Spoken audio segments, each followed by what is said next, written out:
Bonjour, ici la PMO et bienvenue dans cette nouvelle vidéo. Aujourd'hui, nous allons parler d'un sujet qui me passionne énormément. Mais avant d'entrer dans le vif du sujet, voilà, pour ceux qui ont déjà regardé mes vidéos précédentes, je suppose que vous vous êtes rendu compte que j'ai un style de lecture un tout petit peu éclectique. Donc, c'est-à-dire que voilà, moi je lis de tout, je suis passionné par la connaissance, je suis passionné par l'apprentissage, j'aime apprendre de nouvelles choses. Mais cependant, il y a trois sujets principaux qui m'intéressent. Il y a trois sujets. Donc, le premier sujet, c'est sur l'esclavage et sur la colonisation de l'Afrique. Parce qu'à mon avis, un peuple qui a été aussi longtemps asservi et exploité, à un moment, il en résulte un impact négatif sur son psychisme. Et le deuxième sujet, c'est sur la communication. Et parce que, voilà, pour moi, je pense que notre niveau de réussite dans la vie sera défini par notre capacité, par notre façon de communiquer avec les autres et avec nous-mêmes. Et le troisième sujet, qui m'intéresse, qui me passionne, c'est sur l'entrepreneuriat et sur la création de valeur. Mais aujourd'hui, nous allons nous intéresser à la communication, mais plus précisément sur les rapports hommes-femmes. Donc, le livre du jour, c'est le livre de John Gray, Les hommes viennent de Mars et les femmes de Vénus. Donc voilà, je suppose que beaucoup d'entre vous l'ont déjà entendu parler de Les hommes viennent de Mars, les femmes de Vénus. En fait, John Gray est un expert des relations conjugales et de la communication. Déjà, avant de commencer, j'aimerais partager avec vous une petite histoire. Il y a quelque temps déjà, j'ai une amie qui me téléphone, on se met à discuter, elle commence à se plaindre du genre... Oh, tu sais quoi, Lapi, je comprends pas mon copain, il fait ci, il fait ça. Je lui ai dit, est-ce que tu t'es déjà un tout petit peu intéressé à ce qui concerne la psychologie masculine pour comprendre comment ton homme raisonne? Parce qu'il faut se rendre compte d'une chose, c'est qu'on a tendance à donner aux autres ce que nous, on aimerait obtenir. Mais ton homme n'est pas une femme, donc peut-être que voilà, intéresse-toi un tout petit peu.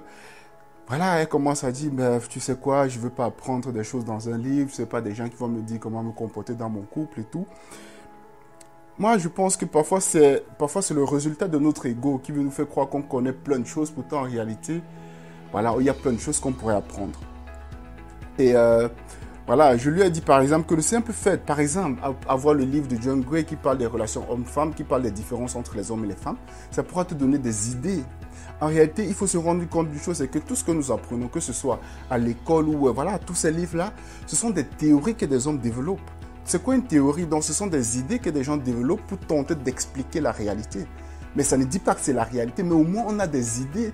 On peut utiliser certaines de ces idées-là pour améliorer notre vie, pour améliorer notre quotidien. C'est Joe Dispenza, un magnifique livre.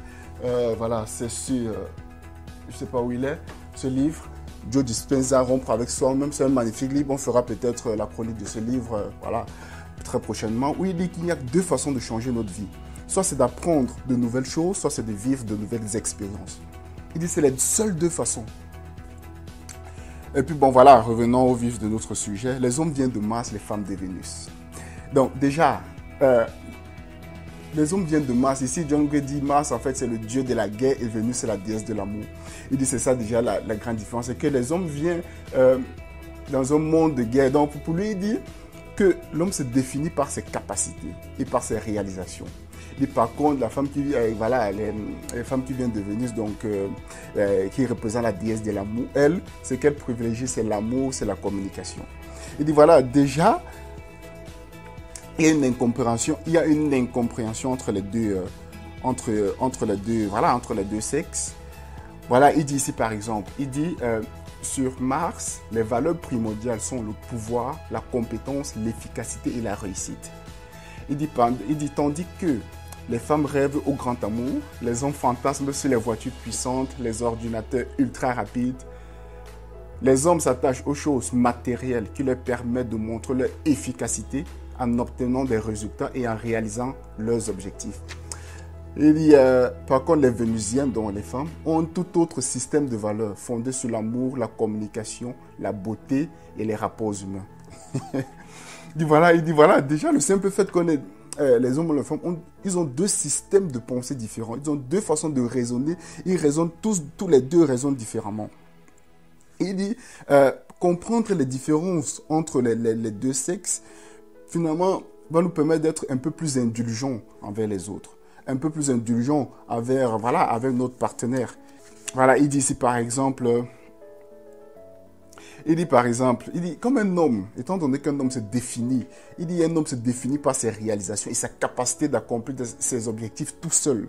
Donc, il dit, donc, c'est la raison pour laquelle un homme, quand on lui donne un conseil, ou bien que le conseil vient de quelqu'un qu'il n'a pas désiré, quelque part, c'est comme si il n'était pas capable. Mais beaucoup de femmes ne comprennent pas ça, parce que pour une femme, c'est tout autre chose. Tu peux lui donner des conseils, elle ne se définit pas forcément par sa capacité à réaliser les choses toute seule.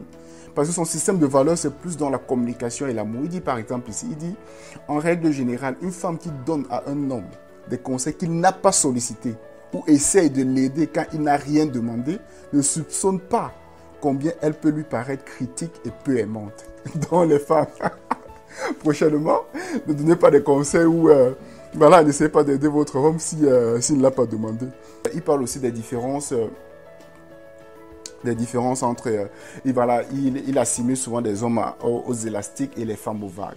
Aux élastiques, pourquoi? Il dit parce que pour beaucoup de femmes, parfois, elles ne comprennent... beaucoup de femmes sont souvent troublées, en fait, ou parfois ne comprennent pas pourquoi, à un certain moment, le homme peut être très présent, très amoureux. À un moment, voilà,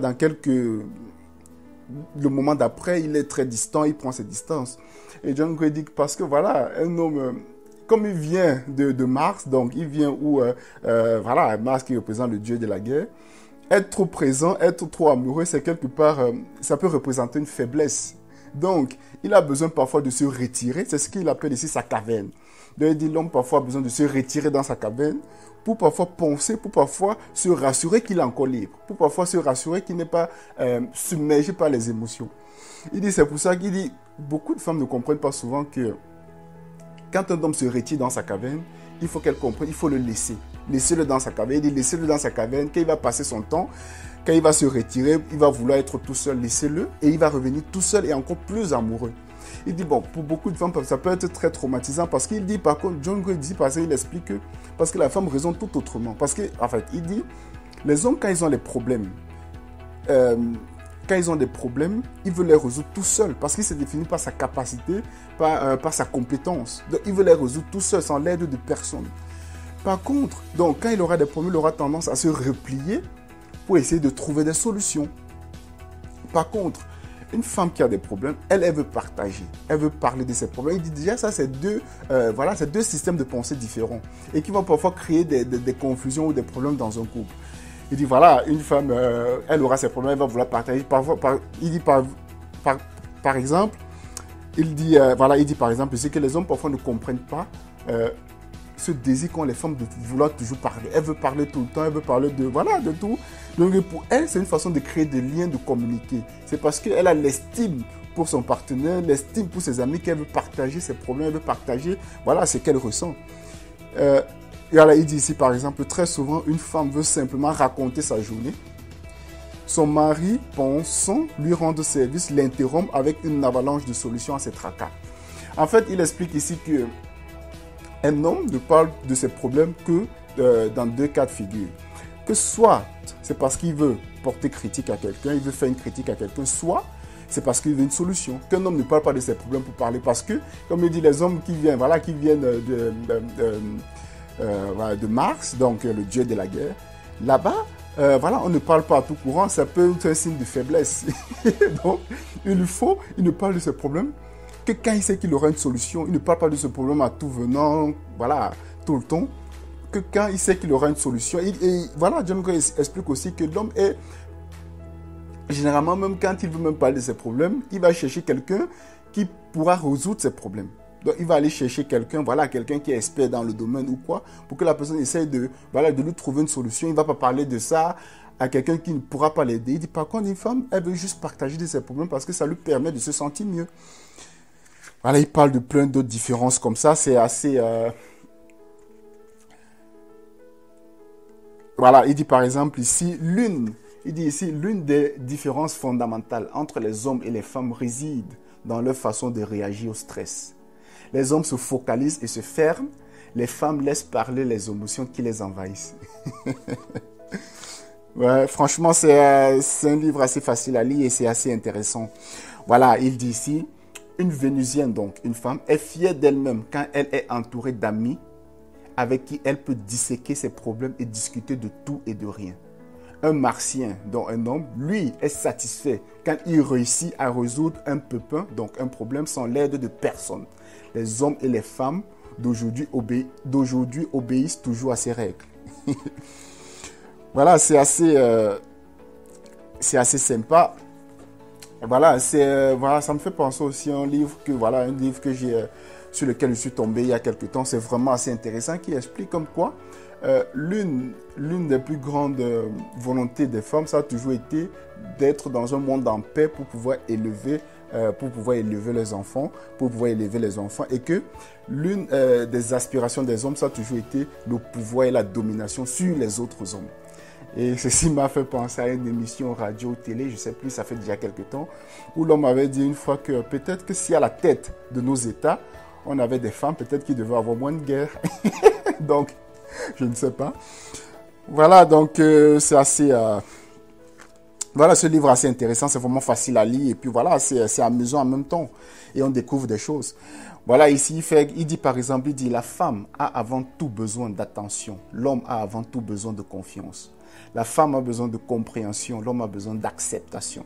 La femme a besoin de respect, l'homme a besoin d'appréciation. La femme a besoin de dévotion, l'homme a besoin d'admiration.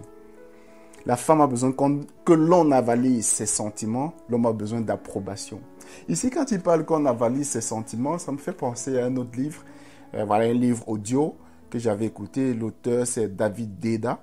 C'est un Américain, je crois, qui a écrit un livre. Le titre de son livre, c'était The Way of a Superior Man. Donc, c'était en anglais. Où il disait quelque chose comme... Il disait, la femme se définit par ses sentiments. Elle se définit par ce qu'elle ressent.